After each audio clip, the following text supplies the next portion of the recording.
মন্দিরটি দেখে কি আপনাদের দক্ষিণেশ্বরের কালী টেম্পলের কথা মনে পড়ছে? অবাক করার মতো বিষয়, এই মন্দিরটির সঙ্গেও জড়িয়ে আছে দক্ষিণেশ্বরের কালী টেম্পলের এক অজানা ইতিহাস। সেই গল্পটা একটু পরে বলবো। আজ আমরা চলে এসেছি হুগলি সুমরা বাজারের সুখুরিয়া গ্রামে। আর এই গ্রামেই দাঁড়িয়ে আছে 1813 সালে মা আনন্দময়ীর মন্দির।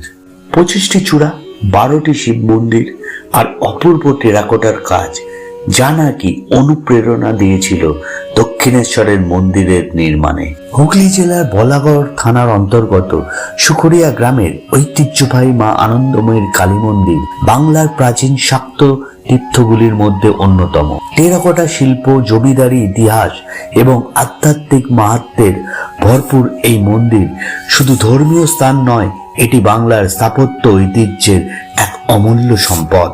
1813 খ্রিস্টাব্দে সুখুরিয়া গ্রামের জমিদার বীরেশ্বর মিত্র মুস্তাফি এই বিশাল 25 চূড়া বিশিষ্ট মন্দিরটি নির্মাণ করেন।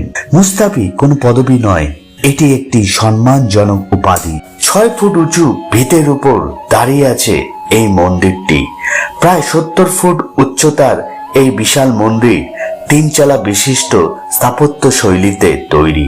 মোট 25টি চূড়া, যা বাংলায় হাতে গোনা কয়েকটি মন্দিরেই দেখা যায়।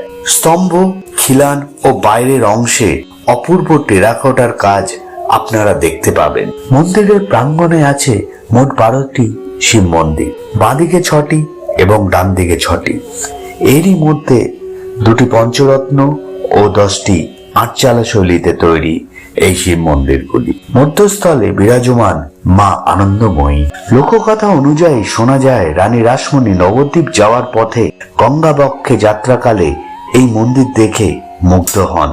এখানে বিশ্রাম নিয়ে পরে দক্ষিণেশ্বরে ফিরে একই আদলে দক্ষিণেশ্বরের নির্মাণ করেন কালী মন্দির। এই মন্দিরে মহাকালের ভৈরবী রূপে মা আনন্দময়ীর পুজো করা হয়।